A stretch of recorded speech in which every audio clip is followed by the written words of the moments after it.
My name is Elena Voss. I'm 32, and the city of Cresthaven has always whispered my name, soft, constant, and utterly impossible to ignore. They call me the Diamond of the Bay, a title earned through sheer, hard-won force. My marketing empire, Voss and Vantage, spans 3 continents, its logo blinking across the midnight skyline of Harbor Crest. I have more money than most small nations. I can make a brand trend before breakfast and bury a rival by lunch. Men? They orbit me like moths, dazzled, desperate, disposable. I learned early that beauty is a currency, but power is the vault that keeps it safe. Yet the heart, that stubborn, illogical little muscle, doesn't read balance sheets. Mine wanted Stewart Hale. I met him at a charity gala in the glass-domed atrium of the Grand Meridian. I was wearing emerald silk and sipping champagne that tasted like liquid starlight. He was serving canapes. Yes, serving. Filling in because the catering company was short-staffed. Tall, broad-shouldered, with calloused hands and eyes the color of storm-washed slate. No pedigree, no trust fund, no last name that opened doors. He was just a man from the working-class district of Ironvale who'd put himself through business school on sheer grit. He looked at me not like I was a prize to be won, but like I was a puzzle he genuinely wanted to solve. "Careful," he said, offering me a fig. "These are addictive. One bite and you'll forget every other flavor." I laughed, a genuine reaction to a calculated line. "And what flavor should I remember instead?" I asked. He smiled, slow and crooked.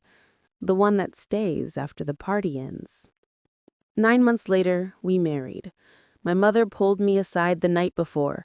"A lioness doesn't marry a lamb, darling. She keeps him as a pet."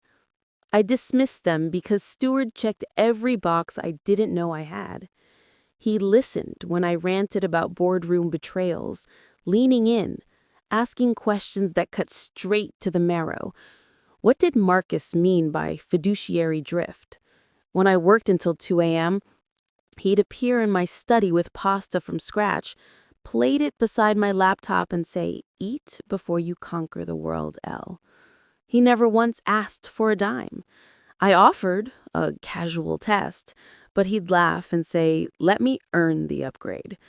Even when his clothes wore thin, he wore them like medals. He said he loved me for the woman who danced barefoot in the kitchen, not the one on the cover of Luxe Living magazine.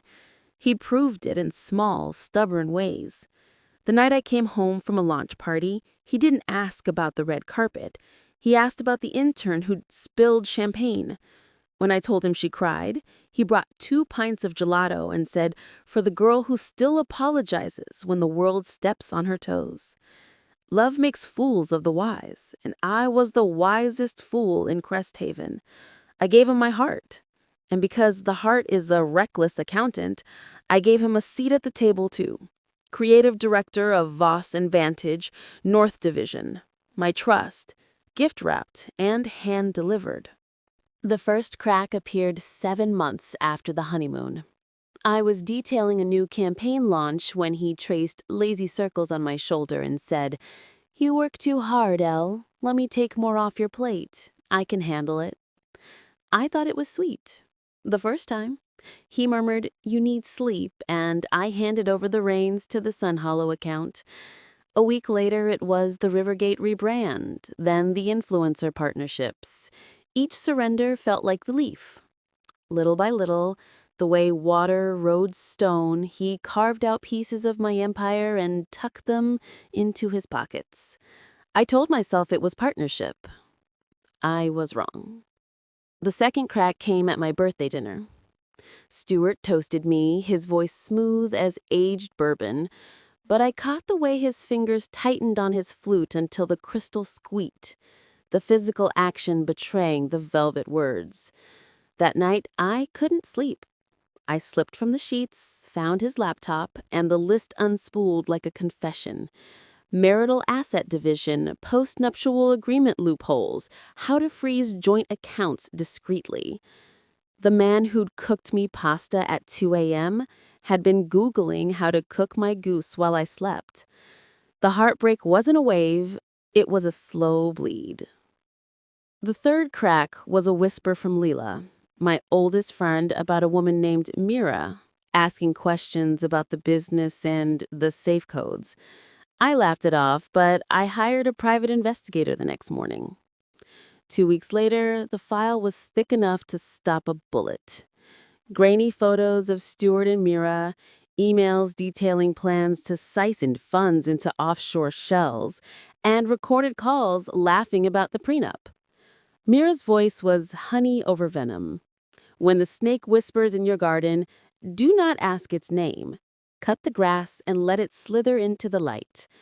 I did not scream. I did not cry. I smiled at breakfast and kissed Stewart, suggesting a weekend in Sun Hollow. He thought he was herding the lioness into the trap. He didn't know the lioness had already built a better one. On the drive, I let him talk about streamlining my assets. I nodded, fingers relaxed on the wheel, counting heartbeats like a metronome. The moment the envelope hit my desk, I called Marcus, my CFO, on a burner. Freeze every discretionary transfer. Stewart's digital signature was quietly revoked. I brought Leela in, and together we mapped every poisoned bridge. The board, 7 loyalists, signed every document at the strategy retreat, thinking they protected me from burnout, not knowing they were protecting me from him.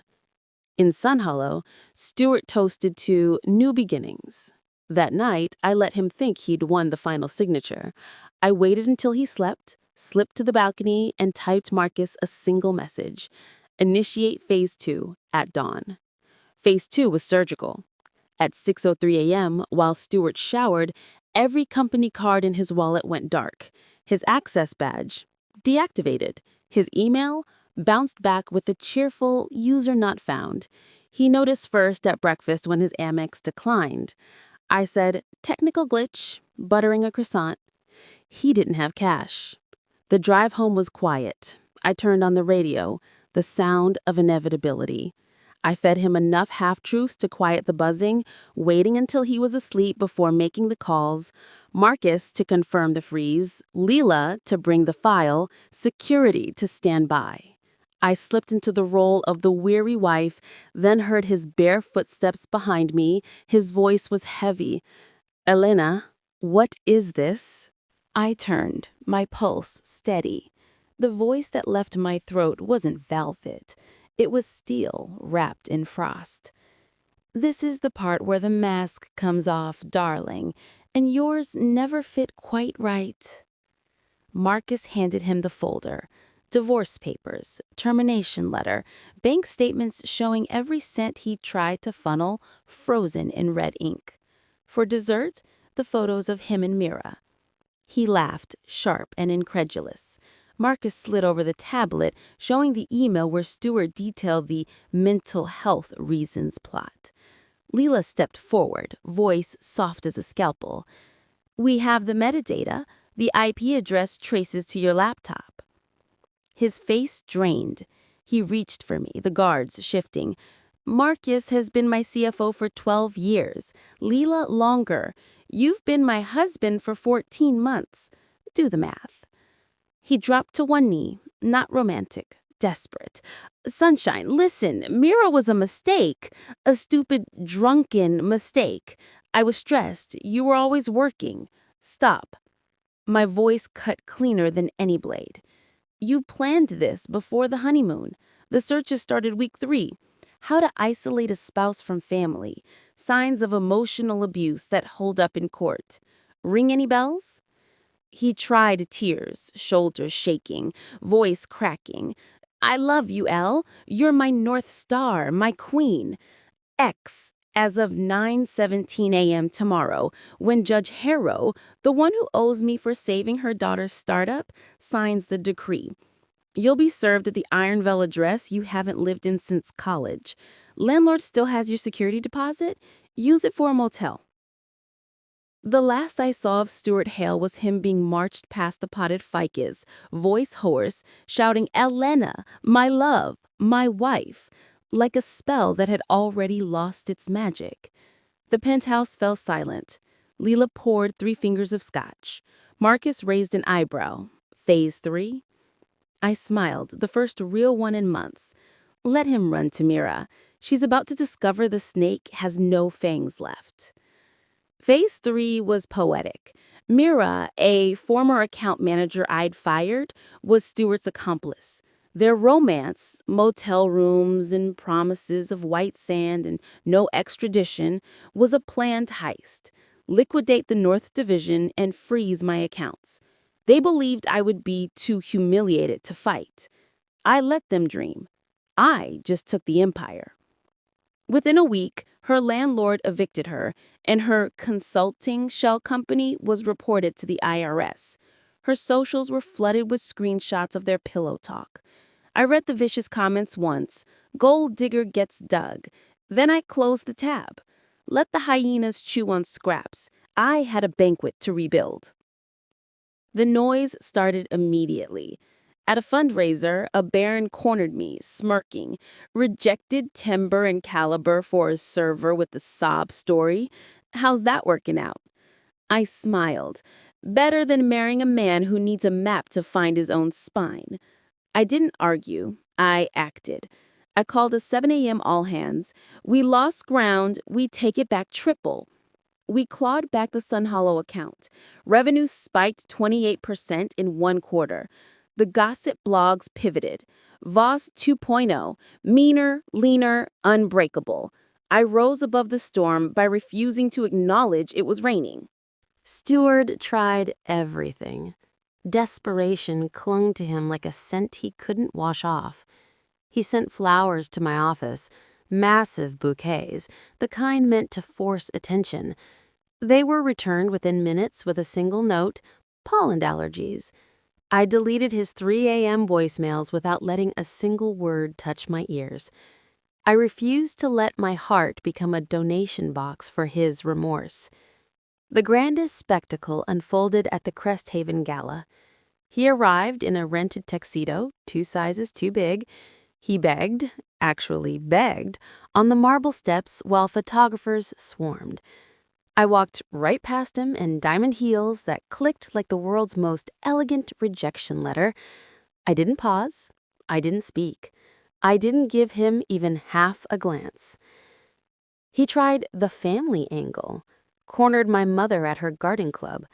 Mother, bless her carnivorous heart, just smiled, patted his cheek, and said, "Darling, the only breakdown here is your grasp of reality. Run along now." He never tried again. By winter, Stewart was living in a studio above a laundromat in Ironvale, working night security at a warehouse that smelt like motor oil and regret. Mira had ghosted him the second the money dried up, waitressing in Sun Hollow and telling anyone who'd listen that Stewart Hale was the devil in discount cologne. I sold the penthouse. Too many echoes of pasta at 2 a.m. I woke at 3 a.m. for weeks. The loft silent, except for the hum of the refrigerator and the echo of his voice. "Sunshine, you're my North Star." The pasta he'd cooked at 2 a.m. now tasted like arsenic. I'd built an empire on instinct. How had I missed the rot at the center of my own bed? Trust became a foreign language. Men approached. I saw Stewart's ghost in every smile, every offer of help.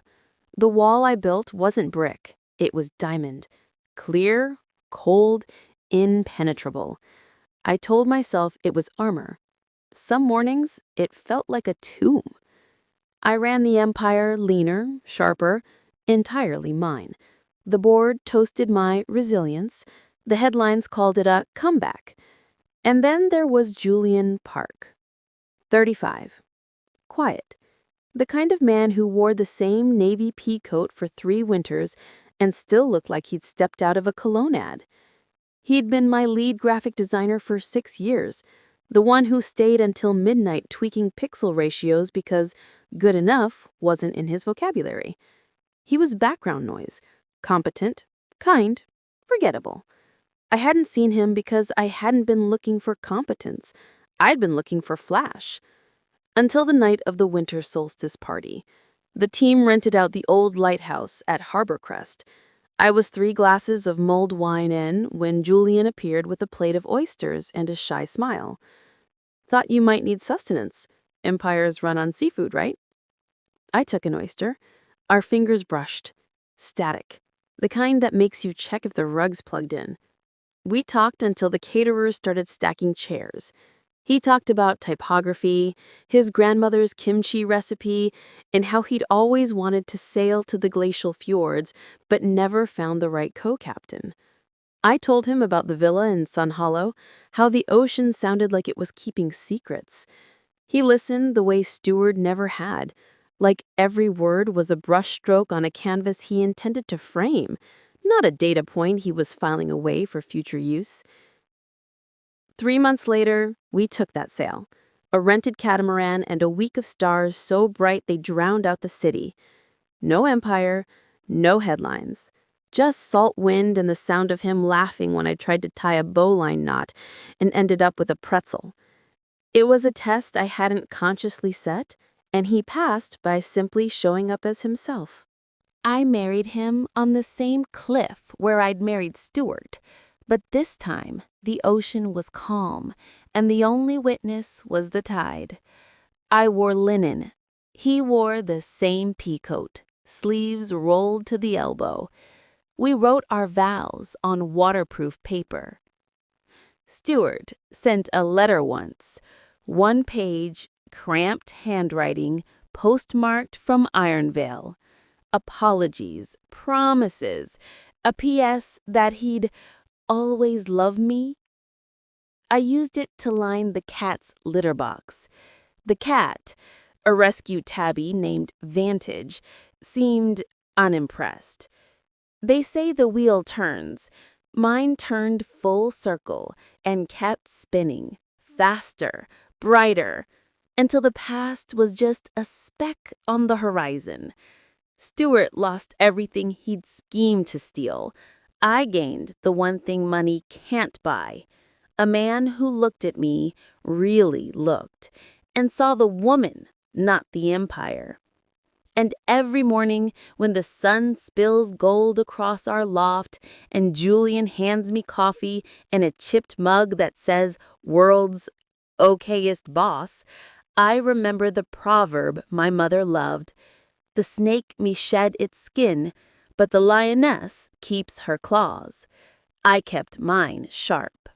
Years slipped by like pages in a book I finally enjoyed reading. Julian and I built a life that didn't need billboards to announce it. We added a greenhouse on the roof where he grew heirloom tomatoes and I pretended to have a green thumb. Voss and Vantage grew too, not louder, just smarter. We launched a foundation for women starting businesses in places like Ironvale, the very district Stewart once crawled out of. I hired kids who reminded me of him before the rot set in. Hungry, sharp, untouched by cynicism.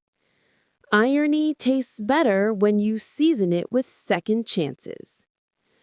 Stewart, meanwhile, became a ghost story parents told misbehaving children. He tried one last time to claw his way back, about 18 months after the divorce. Showed up at the Foundation's annual gala in a suit that had seen better decades. Hair slicked with desperation instead of product. Security recognized him from the old watch list photo. They escorted him out before he reached the velvet rope. I was inside, laughing with Julian over burnt canapes, when Lila leaned in. "Your ex is outside doing his best Oliver Twist impression." I shrugged. Let him ask for more, the answer's still no. He wrote letters after that, not to me, to the Foundation. Long, rambling pleas for a job, any job, janitor, mailroom, coffee runner. I forwarded them to HR with a single post-it. Reference check, do not hire. They filed them under comedy. Mira surfaced once, too. A grainy podcast interview where she called herself the real victim, claimed Stewart had brainwashed her with promises of yachts and penthouses. The host asked what she did when the money vanished. She said she moved on to bigger opportunities. Translation: she was bartending at a dockside dive in Sun Hollow. I listened to the episode on a run along Sapphire Bay, laughed so hard I had to stop and stretch against a railing. The ocean didn't care. It just kept erasing footprints.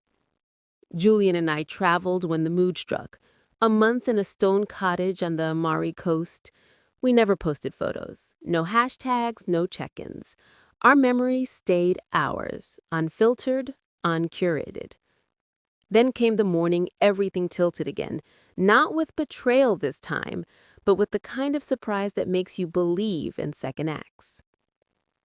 I was 40 weeks pregnant, a fact I'd kept quieter than a state secret. The contractions started at 3:07 a.m., polite at first, then impatient. Aurora arrived at 11:42 a.m., red-faced, indignant, perfect. The nurse placed her on my chest, and the world narrowed to the weight of her. Julian cried without shame. I did too, though I blamed hormones. Word travels fast in Crest Haven. By evening, the hospital hallway filled with board members in tailored suits trying to look casual. Someone leaked it to the society pages. Elena Voss welcomes heir to marketing empire. I rolled my eyes so hard the nurse checked my blood pressure. Stewart saw the announcement. Of course he did. 3 days later, a courier delivered a plain white envelope. Inside, a drugstore card with a stork on the front, $10 tucked into the fold, and a note in handwriting that had once signed my love letters. Congratulations. I know I have no right to ask, but if you ever need anything at all, I'm still here. I showed Julian.